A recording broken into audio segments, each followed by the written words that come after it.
तुम्हारा अन्नदाता। पग पग पर है संग तुम्हारे अन्नदाता। लहू किसानों का बन के पसीना सींचता है धरती का सीना। मेहनत का तेरी हक दिलवाने, नई तकनीक नई खोज बताने। पशुधन को गुणवान बनाना, पौध सुरक्षा को सिखलाना, खेती के सब गुर समझाने, भारत का सरताज बनाने। आठों पहर है संग तुम्हारे अन्नदाता अन्नदाता। नमस्कार, मैं हूं श्वेता भट्टाचार्य। आप सभी दर्शकों का अन्नदाता कार्यक्रम में स्वागत करती हूं। हर रोज की तरह कार्यक्रम में हम लेकर आते हैं खेतीबाड़ी से जुड़ी हुई बहुत सी लाभकारी जानकारियां। तो चलिए सबसे पहले देखते हैं क्या विशेष है आपके लिए आज के कार्यक्रम में। कलिकायन विधि से कैसे तैयार करें नई फलदार पौधे।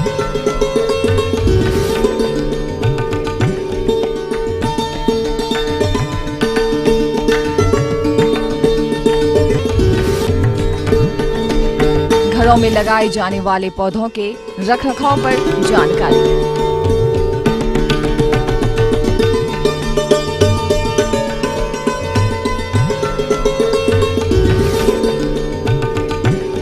मृदा में वर्मी कंपोस्ट के लाभ एवं महत्व पर जानकारी।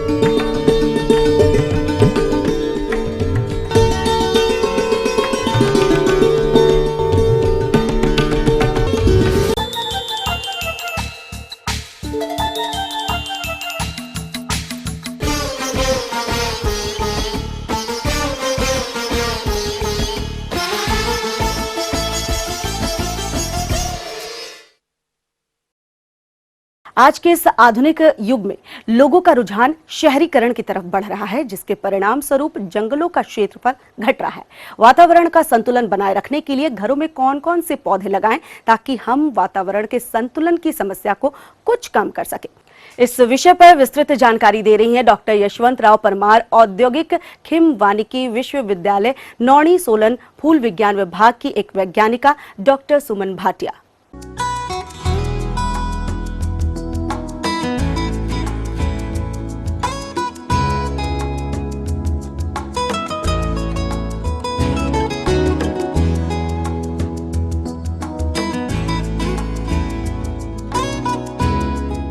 आज मैं आपको घर के अंदर लगाए जाने वाले अलग अलग प्रकार के फूलों वाले और पत्ते वाले पौधों के बारे में जानकारी दूंगी।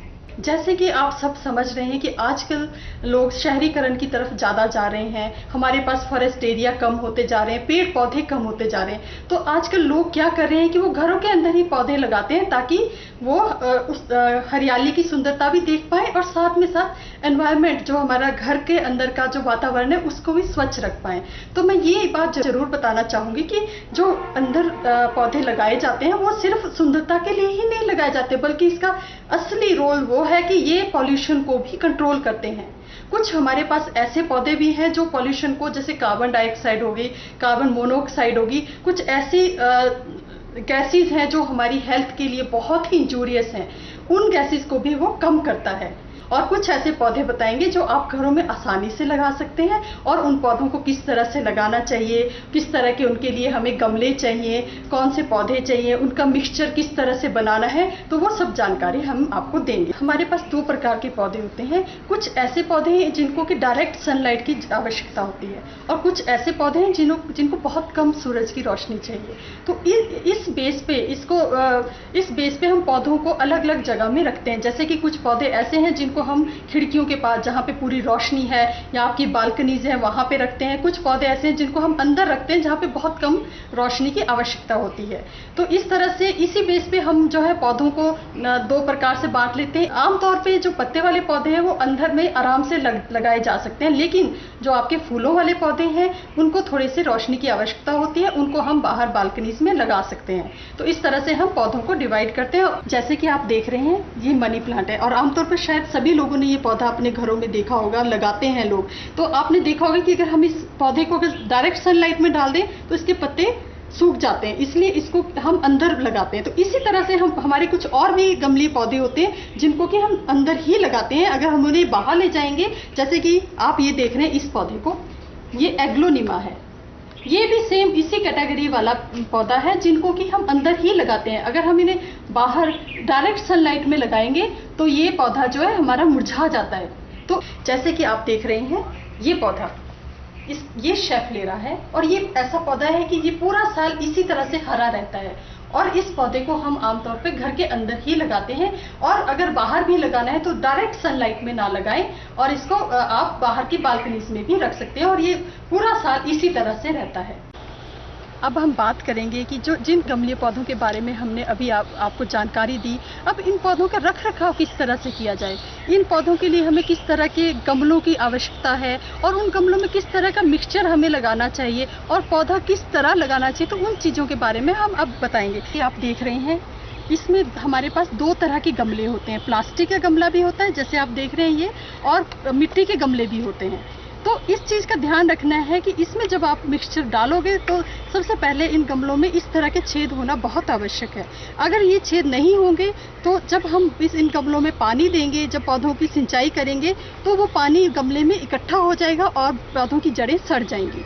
तो इस चीज़ का हमेशा ध्यान रखना है कि गमलों के नीचे छेद होना बहुत आवश्यक है। जैसे कि आप देख रहे हैं कि गमले को मिट्टी से भरने से पहले इसमें छोटे छोटे कंकर या पत्थर हम सबसे नीचे डालते हैं। वो इसलिए डालते हैं कि जो हम गमले में नीचे छेद करते हैं ताकि वो छेद अगर जब हम मिट्टी डालेंगे तो बंद ना हो जाए। इसके बाद हम अब गमले को मिक्सचर से भरेंगे। अब हमने कंकर पत्थर नीचे डाल दिए। तो जिस तरह से आप देख रहे हैं कि हम नॉर्मली इसमें 3 तरह के चीज़ें यूज़ करते हैं, जैसे कि जो लोग घरों में आसानी से उपलब्ध भी कर सकते हैं, जैसे रेत, आपका एक भाग रेत का, एक भाग मिट्टी का और एक भाग गोबर की खाद का। हम इन तीनों का मिश्रण बनाते हैं और फिर उसके बाद इस मिश्रण को अच्छी तरह से मिलाने के बाद गमलों में भर देते हैं। फिर उसके बाद हम इस तरह से इनको गमलों में भरते हैं और जिस तरह से ये भर रहे हैं तो और थोड़ा सा और डलेगा इसमें। और इसके बाद हम क्या करेंगे कि जो पौधा हमें गमले में लगाना है फिर हम उस पौधे को लेते हैं, उसको हम पौधे को लगाते हैं और अच्छी तरह से, ताकि जड़ इसकी अच्छी तरह से नीचे चली जाए। तो इसको फिर उसके बाद हम दोबारा से पौधा लगाने के बाद फिर दोबारा से हम इसमें मिश्रण को भरते हैं और अच्छी तरह से इसको थोड़ा दबा देते हैं, जिस तरह से आप देख रहे हैं। अब हम गमले के पौधों को किस तरह से हमें पानी देना है, किस तरह उनकी सिंचाई करनी है और कब कब सिंचाई करनी है, इस बारे में थोड़ा बताएंगे। जैसे कि मैंने आपको शायद पहले भी बताया कि जो भी गमलीय पौधा है उसको हमने सीधे डायरेक्ट पाइप से पानी नहीं देना है, जिसकी वजह से क्या होता है कि मिट्टी उसकी बाहर निकलना शुरू हो जाती है। तो हम फुहारे से पानी देते हैं जितने भी आपके गमले वाले पौधे हैं। और दूसरी बात यह है कि अगर आप गर्मियों वाले दिन है, गर्मियों में हम जो है इनका पानी एक दिन छोड़ के पौधे में पानी देते हैं। और अगर सर्दियां हैं तो सर्दियों में आप हफ्ते में 2 बार भी पानी देंगे तब भी चलेगा। इसलिए पानी की फ्रीक्वेंसी या कितना पानी देना है ये आपका मौसम के हिसाब से ज़रूरी है। अब हम सबसे लास्ट में, जब हमारा पौधा एकदम मिश्रण में लग गया, जब हमारा गमला एकदम तैयार हो गया, फिर उसके एकदम बाद हम लोगों को इस तरह से किसी फुहारे से धीरे धीरे करके पानी देना है। तेज पानी, कोई पाइप का इस्तेमाल नहीं करना है, जिसकी वजह से क्या होगा कि अभी हमने नया पौधा लगाया है तो उसकी जड़ें जो है डिस्टर्ब हो जाती है, मतलब जड़ें जो है इसकी जड़ों में एकदम से पानी चला जाता है, तो जिसकी वजह से जड़ें पकड़ना, मिट्टी में पकड़ना मुश्किल हो जाता है। इसलिए हम लोग धीरे धीरे पानी देते हैं इसमें। जिस तरह से हमने आपको इन गमलीय पौधों की जानकारी दी, किस तरह से इन पौधों के हम गमले बनाते हैं, किस तरह इसमें मिश्रण बनाते हैं और किस तरह से इसकी सिंचाई करते हैं, तो कुछ ऐसी बातें हैं जिन चीज़ों को ध्यान में रखना बहुत ही आवश्यक है।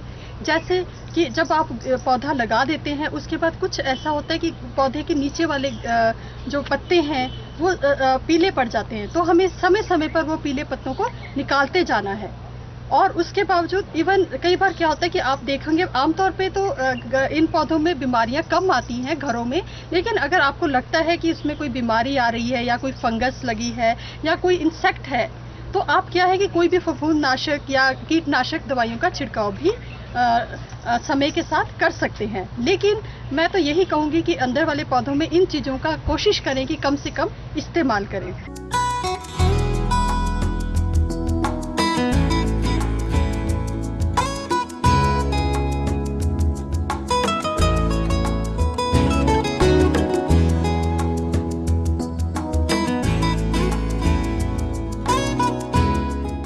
ये थी कुछ उपयोगी जानकारियां। अब लेते हैं एक छोटा सा ब्रेक, जल्द लौटेंगे और कार्यक्रम में आगे हैं महत्वपूर्ण जानकारियां। बने रहिए हमारे साथ।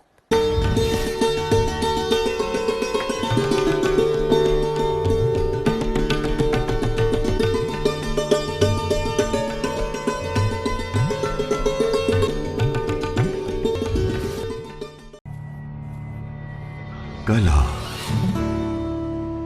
कल्चर, कुर्सी, कुदरत,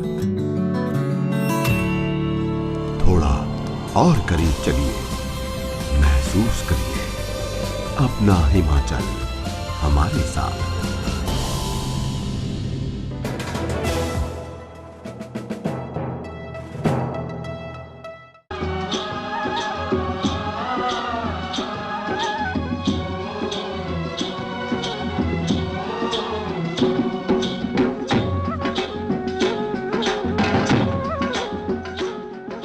ब्रेक के बाद एक बार फिर से आप सभी दर्शकों का अन्नदाता कार्यक्रम में स्वागत है। बढ़ते हैं अगली प्रस्तुति की ओर।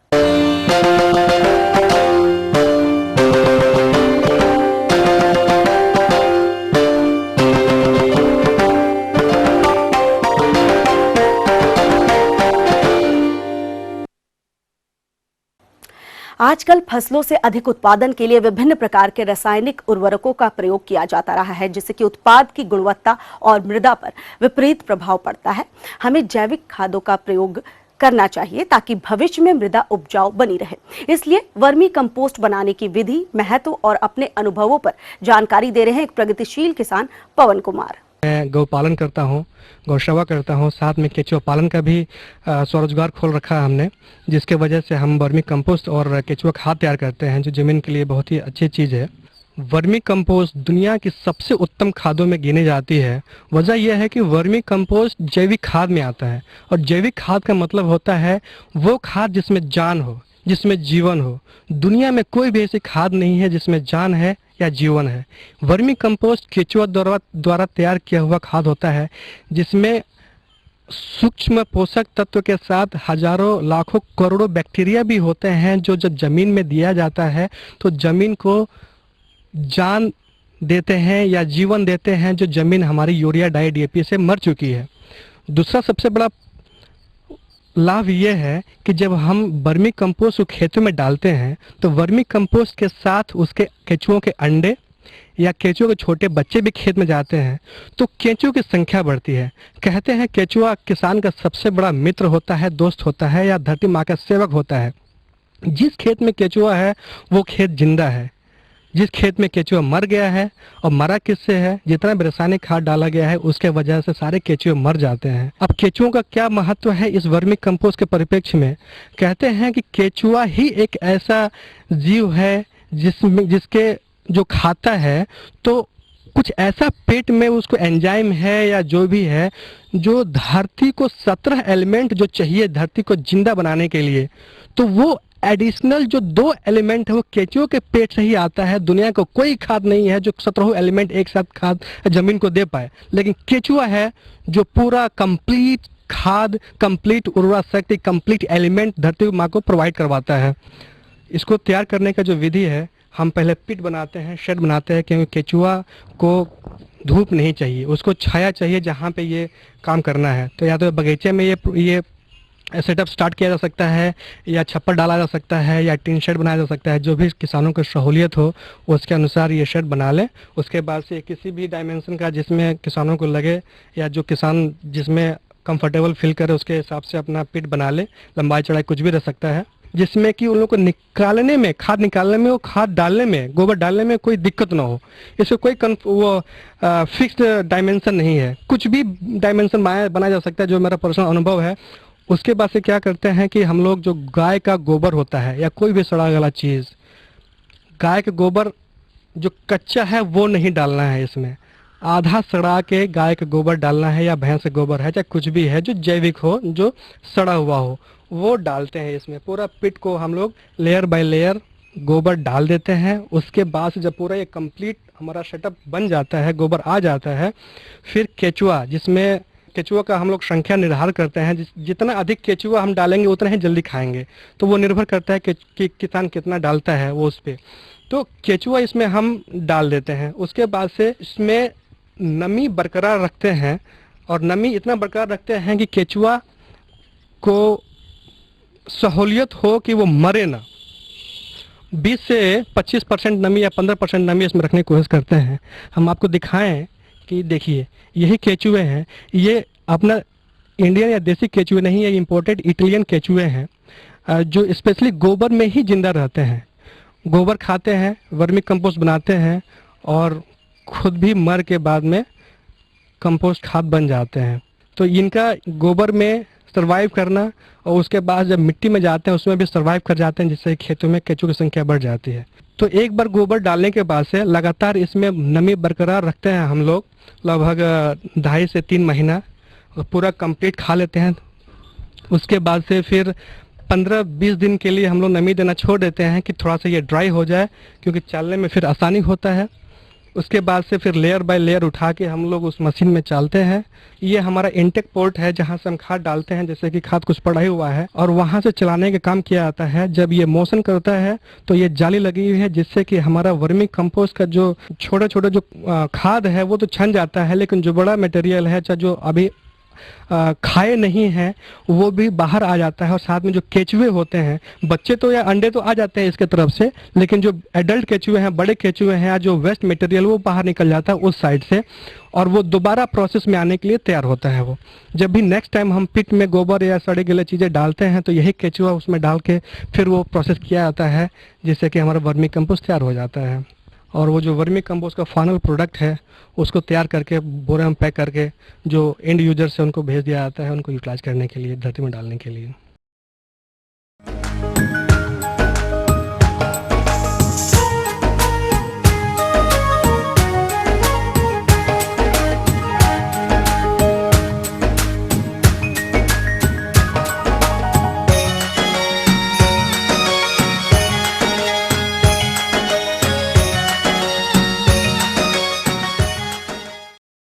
किसान भाइयों, जैसा कि फलदार पौधे को लगाने का समय चल रहा है और किसानों को अच्छे किस्म के पौधे मिले, इसके लिए जरूरी है कि आप पौधे तैयार करने के लिए प्रबंधन की नई तकनीकों को अपनाएं। तो किसान कैसे तैयार करें नए पौधे, इस बारे में जानकारी के लिए देखिए कार्यक्रम की ये प्रस्तुति। वर्तमान समय में खेती करना घाटे का सौदा साबित हो रहा है, क्योंकि हमारे किसान भाई जानकारी के अभाव में तथा अधिक लाभ लेने की चाहत में कुछ ऐसी गलतियां कर जाते हैं जो कि आगे चलकर हानि का कारण बनती हैं। खासकर उद्यानिकी के क्षेत्र में कुछ गलतियां भारी हानिप्रद साबित होती हैं। उन गलतियों में सबसे पहली गलती होती है जाने अनजाने में घटिया किस्म के पौधों का रोपण। यह भूल बहुत ही महंगी साबित होती है, क्योंकि हमारे जो कृषक फल उद्यान लगाना चाहते हैं वो अपनी इच्छित नस्ल के पौधे विभिन्न पौध संस्थानों से ऊंचे दामों पर खरीदते हैं और इन पौधों की गुणवत्ता का संस्था द्वारा दिए गए विवरण तथा वादे व विश्वास के अतिरिक्त हमारे पास खरीदे गए पौधे की विश्वसनीयता जांच का कोई दूसरा विकल्प नहीं होता है। और रोपण के बाद पौधे के फलन के समय जब असलियत सामने आती है तो बहुत देर हो चुकी होती है। अतः इस असुविधा से बचने एवं व्यावसायिक तौर पर पौध उत्पादन करने के विभिन्न तरीकों के बारे में जानकारी होना बहुत ही आवश्यक होता है। वर्तमान समय में पादप प्रवर्धन की सबसे प्रचलित विधि है ग्राफ्टिंग। ये ग्राफ्टिंग कई तरीके से की जाती है। उसमें पहली है स्टोन ग्राफ्टिंग। यह विधि आम के पौधे बनाने के लिए उपयोगी है। इस विधि से पौधे तैयार करने के लिए गुठलियों को भली भांति साफ करके बोनी से पूर्व थायरम या कार्बनडाइजम दवा की 3 ग्राम मात्रा प्रति किलो बीज के हिसाब से उपचारित करके ही बुवाई करना चाहिए। गुठलियों की बुवाई करने के लिए सबसे पहले मिट्टी एवं अच्छी सड़ी हुई गोबर की खाद या वर्मी कंपोस्ट को अच्छी तरीके से मिला लिया जाता है। पॉलीथीन या क्यारियों में बीज के आकार व प्रकृति के अनुसार 5 से 10 सेंटीमीटर की गहराई पर बुवाई कर दी जाती है। उसके बाद झारे द्वारा नियमित सिंचाई कर करीब 1 बरस की आयु के बीजू पौधे तैयार कर लिए जाते हैं तथा इन पौधों पर जून से सितंबर माह तक ग्राफ्टिंग करना चाहिए। इस विधि में बीजू पौधे को 3 से 4 इंची तना छोड़कर काट दिया जाता है तथा उसमें वी आकार या आई आकार का कट लगाते हैं। जिसके लिए सबसे पहले इच्छित किस्मों के मात्र वृक्षों से संकुल डालियां कलम लाकर तथा चुनी गई संकुल कलमों को दोनों तरफ से वी आकार में छीलकर रूट स्टॉक के कट में फंसाकर पॉलीथीन की पट्टी से कसकर बांध देते हैं तथा इनको छायादार स्थानों में रख देते हैं। जब पौधों पर पत्तियां आ जाती हैं तो उन्हें रोपने के लिए तैयार समझा जाता है। अब आइए बात करते हैं कलिकायन या बडिंग विधि के बारे में। किसान भाइयों, इस विधि के द्वारा आप नींबू, बेर तथा आंवला के पौधे तैयार कर सकते हैं। इस विधि में भी आप सबसे पहले पॉलीथीन बैगों में या फिर क्यारियों में बीजू पौधे तैयार कर लें तथा जिस किस्म के बड आपको लगाना है, मात्र वृक्ष का फल उत्पादन तथा सभी भौतिक स्थिति उत्तम रहती है, पौधा घातक बीमारियों से मुक्त हो, उस तरह के मात्र वृक्ष का चुनाव करने के बाद उसकी करीब 1 वर्ष पुरानी स्वस्थ संकुल डालियों के पत्तों को डंठल से करीब 5 से 10 सेंटीमीटर ऊपर से काटकर करीब 1 सप्ताह तक छोड़ देना चाहिए। जब छोड़ी गई पत्तियों के डंठल आसानी से पौधे से झड़ने लगें तथा कलिकाएं फूली हुई दिखने लगें तो उत्तम संकुल डाली को मात्र वृक्ष से काटकर बीजू पौधे तक ले जाते हैं तथा सावधानी पूर्वक कलिका संकुल डाली से निकालकर चयनित बीजू पौधे पर अंग्रेजी के अक्षर I, T, L या H आदि की आकृति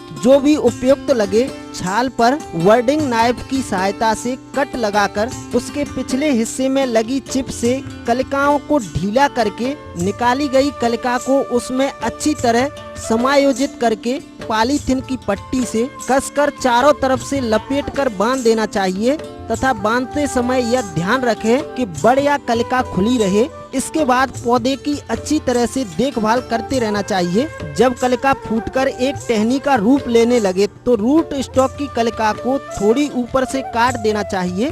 वे कलिका वाली टहनी के अतिरिक्त निकलने वाली टहनियों को सावधानी पूर्वक काटते रहना चाहिए। आपका पौधा रोपने के लिए तैयार हो जाता है।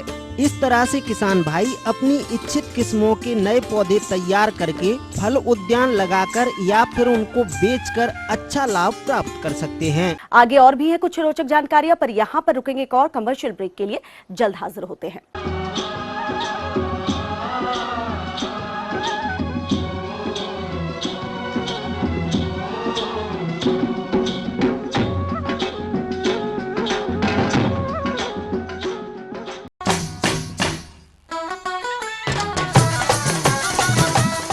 बात हरियाणा की, न्याणा की, स्याणा की, गांव की हो या शहर की, मंत्री की हो या संतरी की, हर छोटी बड़ी खबर देखिए आपकी अपनी बोली में। देखिए मारी बोली मारी खबर हर रोज शाम 6 बजे।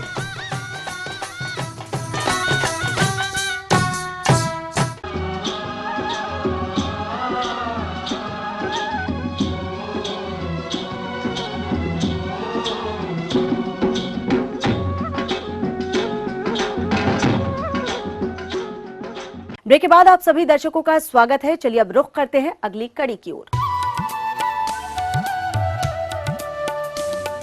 अन्नदाता हेल्पलाइन निःशुल्क फोन संपर्क सेवा के माध्यम से आपके द्वारा पूछे गए प्रश्नों में से 1 या 2 महत्वपूर्ण प्रश्नों को हम अपने कार्यक्रम में शामिल करते हैं। इसी के तहत आज का चयनित प्रश्न और उसका जवाब इस प्रकार है।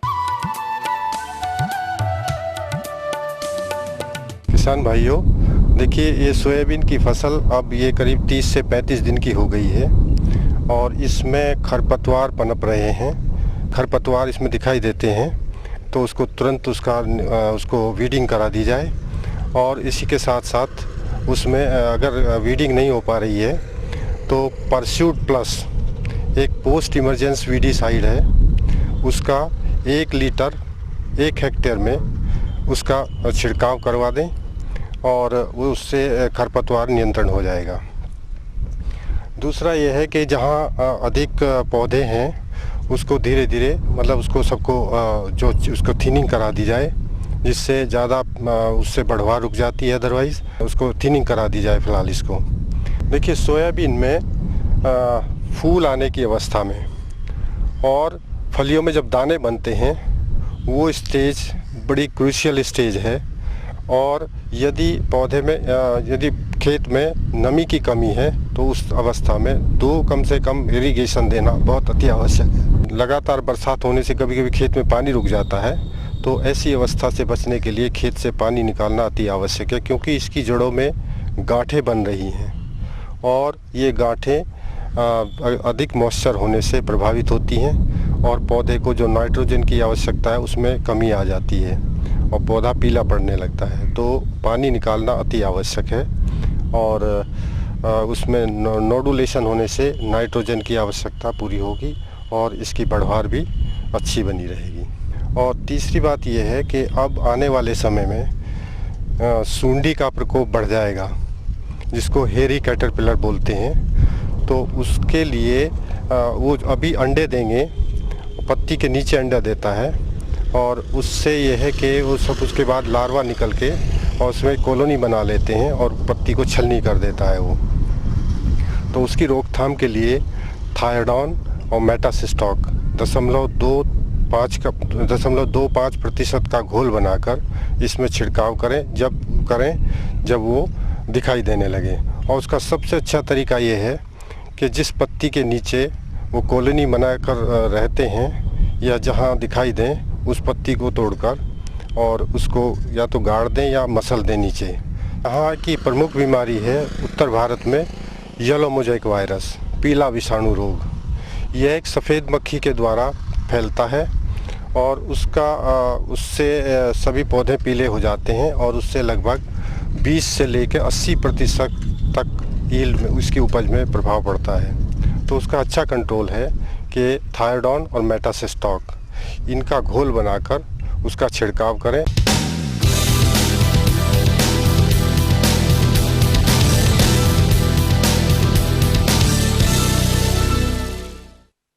राज्य के विभिन्न मंडियों में कृषि उत्पादों के चढ़ते उतरते बाजार भाव की संक्षिप्त जानकारी इस प्रकार है।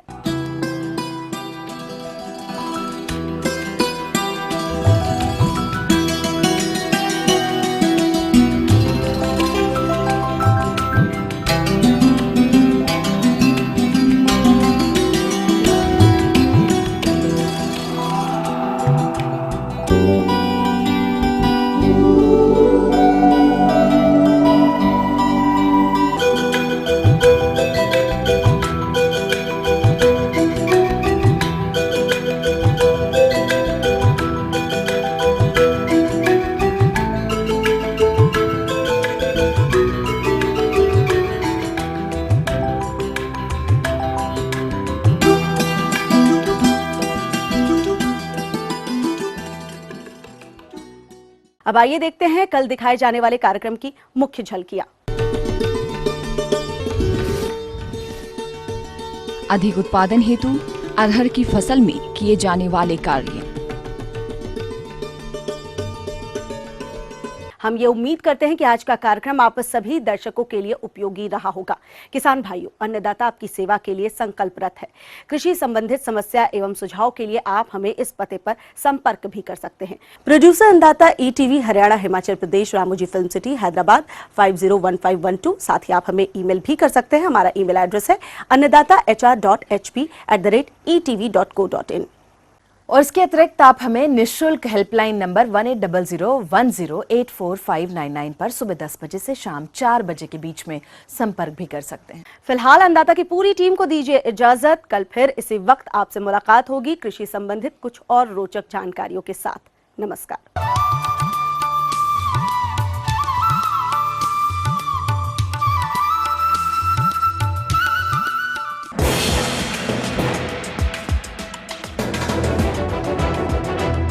आप देख रहे हैं ETV न्यूज हरियाणा हिमाचल प्रदेश, खबर ही जीवन है।